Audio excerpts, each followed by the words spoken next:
नमस्कार, मैं हूं अनुराग चड्ढा। इनसाइड विद अनुराग में आपका स्वागत है।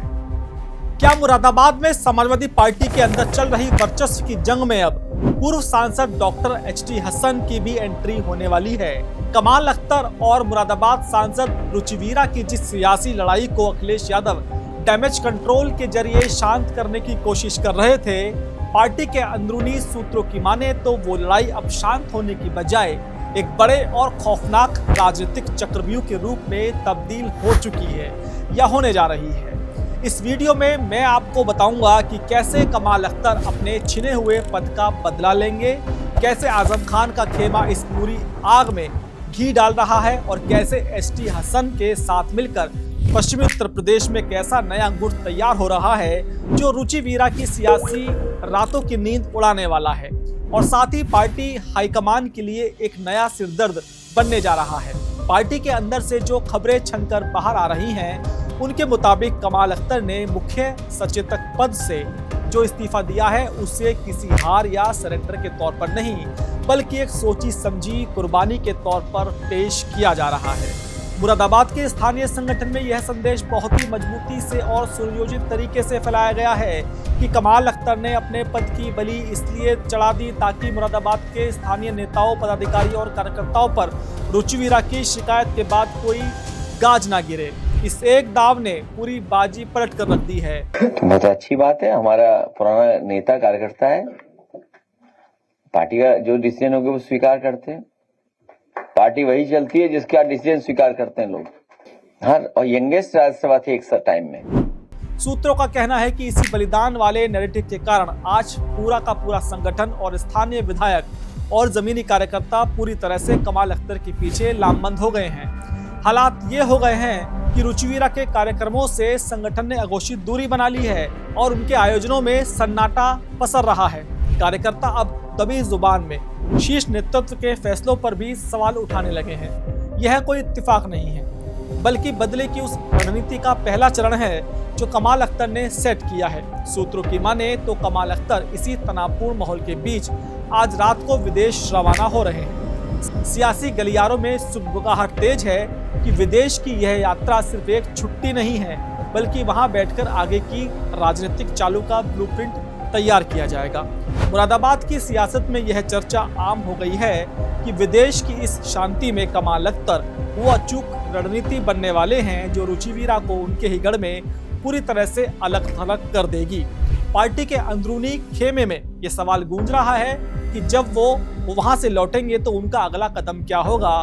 क्या वो समानांतर संगठन खड़ा करेंगे या फिर रुचिवीरा के करीबियों की राजनीतिक घेराबंदी का कोई प्लान लेकर आएंगे। रणनीति साफ है, संगठन के भीतर से एक ऐसा असहयोग आंदोलन खड़ा कर देने वाला है जिससे रुचिवीरा खुद को सांसद होते हुए भी शक्तिहीन महसूस करें। इस पूरी राजनीतिक रस्साकशी में अब एक और बड़ा नाम जुड़ने जा रहा है और वो नाम है पूर्व सांसद डॉक्टर एचटी हसन का। सूत्रों का दावा है कि हसन अभी तक मुरादाबाद लोकसभा चुनाव के दौरान अपना टिकट कटने और आखिरी वक्त पर हुए उस भारी अपमान को भूले नहीं है।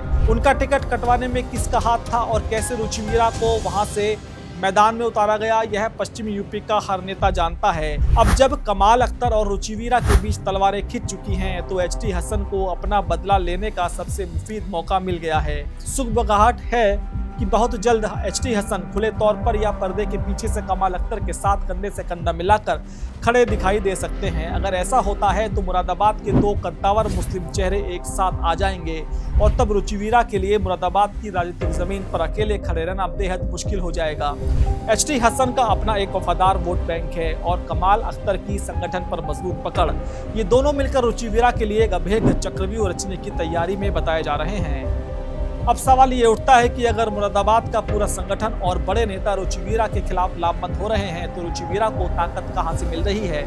इसके पीछे की सबसे बड़ी वजह है रामपुर का वो सियासी परिवार जिसका दबदबा आज भी पार्टी में कायम है, यानी आजम खान, कमाल अख्तर और आजम खान के बीच की सियासी दूरी और कड़वाहट कोई नई बात नहीं है। यह अदावत पुरानी है और अब यह मुरादाबाद की सड़कों पर खुलकर लड़ी जा रही है। एक तरफ आजम खान का वो मजबूत खेमा जिसने जेल में रहते हुए भी अपनी ताकत का एहसास कराते हुए कमाल अख्तर से उनका पद छीन लिया है, और दूसरी तरफ कमाल अख्तर जिन्हें जमीनी संगठन का पूरा साथ मिल रहा है, यह लड़ाई अब सिर्फ दो नेताओं के बीच की नहीं रह गई है, बल्कि यह समाजवादी पार्टी के भीतर वर्चस्व और दो अलग अलग पावर सेंटर्स के टकराव की जंग बन चुकी है। रुचिवीरा अच्छी तरह जानती है कि उन्हें मुरादाबाद में अपनी जड़ें मजबूत रखने के लिए आजम खान के उस ठोस समर्थन की जरूरत है, और सूत्रों की माने तो वो समर्थन पूरी शिद्दत से उन्हें मिल भी रहा है। लेकिन यह लड़ाई सिर्फ मुरादाबाद तक सीमित नहीं रहने वाली है। इसका सबसे बड़ा असर आगामी 2027 के विधानसभा चुनाव के टिकट वितरण पर पड़ने वाला है। आप पहले से ही जानते हैं कि रुचिवीरा बिजनौर से अपनी बेटी के लिए समाजवादी पार्टी का टिकट मांग रही हैं, लेकिन अब जब कमाल अख्तर अपना अहम पद गंवा चुके हैं और बदले की आग में तप रहे हैं, तो वो और उनका गुट किसी भी कीमत पर रुचिवीरा की यह मुराद पूरी नहीं होने देंगे। सूत्रों का कहना है कि कमाल अख्तर और HT हसन का गुट लखनऊ दरबार में अपनी पूरी ताकत झोंक देगा ताकि रुचिवीरा की बेटी को टिकट ना मिल सके। इसके लिए बाकायदा जमीनी रिपोर्ट, आंतरिक सर्वे और कार्यकर्ताओं की नाराजगी का हवाला देकर अखिलेश यादव के सामने यह साबित करने की कोशिश की जाएगी कि अगर टिकट दिया गया तो बिजनौर से लेकर मुरादाबाद तक पार्टी को भारी भीतरघात का सामना करना पड़ेगा। आगामी मिशन 2027 के लिए यह गुटबाजी समाजवादी पार्टी के लिए एक बहुत बड़ा खतरा बनकर उभर रही है। पश्चिमी उत्तर प्रदेश में मुस्लिम मतदाता हमेशा से सपा का कोर वोट बैंक रहा है, लेकिन जब कमाल अख्तर जैसे जमीनी मुस्लिम नेता और HT हसन जैसे पूर्व सांसद एक तरफ होंगे और आजम खान समर्थित रुचिवीरा दूसरी तरफ, तो आम मुस्लिम वोटर के बीच भारी असमंजस की स्थिति पैदा होना तय है। सूत्रों के मुताबिक इस अंतरकलह से कार्यकर्ताओं का मन बुरी तरह से टूट रहा है और बूथ स्तर पर पार्टी का जो चुनाव प्रबंधन होना चाहिए वो ठप पड़ गया है। अगर 2027 के चुनाव में किसी एक गुट के समर्थक को टिकट मिलता है तो दूसरा गुट हराने के लिए अपनी पूरी ताकत लगा देगा। भीतरघात की यह रणनीति पार्टी की जीती हुई और पक्की सीटों को भी हाथ से निकाल सकती है। इस पूरी रस्साकशी में सबसे ज्यादा फायदा अगर किसी को होने की उम्मीद है तो वो है समाजवादी पार्टी के विरोधी दल असदुद्दीन ओवैसी की पार्टी यानी AIMIM। मुरादाबाद और पश्चिमी यूपी के इस पूरे सियासी घटनाक्रम पर गिद्ध जैसी नजर गड़ाए बैठी है। सूत्रों का कहना है कि AIMIM इस बात का बेसब्री से इंतजार कर रही है कि कब कमाल अख्तर और HT हसन का गुट खुद को हाशिए पर महसूस करे, ताकि वो इस नाराजगी का फायदा उठाकर सपा के इस मुस्लिम मजबूत वोट बैंक में बड़ी सेंध लगा सके। वहीं दूसरी तरफ भारतीय जनता पार्टी और उसके सहयोगी दल भी इस पूरी गुटबाजी का मूक दर्शक बनकर आनंद ले रहे हैं। बीजेपी की नजर इस बात पर है कि कैसे मुस्लिम समाज के दो बड़े खेमों की यह लड़ाई हिंदू वोटों के ध्रुवीकरण को और ज्यादा आसान कर देगी। अखिलेश यादव ने भले ही इस्तीफा दिलाकर फौरी तौर पर डैमेज कंट्रोल करने की कोशिश की हो, लेकिन जमीनी हकीकत यही है कि पश्चिमी यूपी में समाजवादी पार्टी एक सुलगते हुए ज्वालामुखी पर बैठी है जो 2027 से पहले कभी भी फट सकता है। अब देखना यह दिलचस्प होगा कि विलायत की सैर से लौटने के बाद कमाल अख्तर अपनी सियासी बिसात का पहला मोहरा क्या चलते हैं।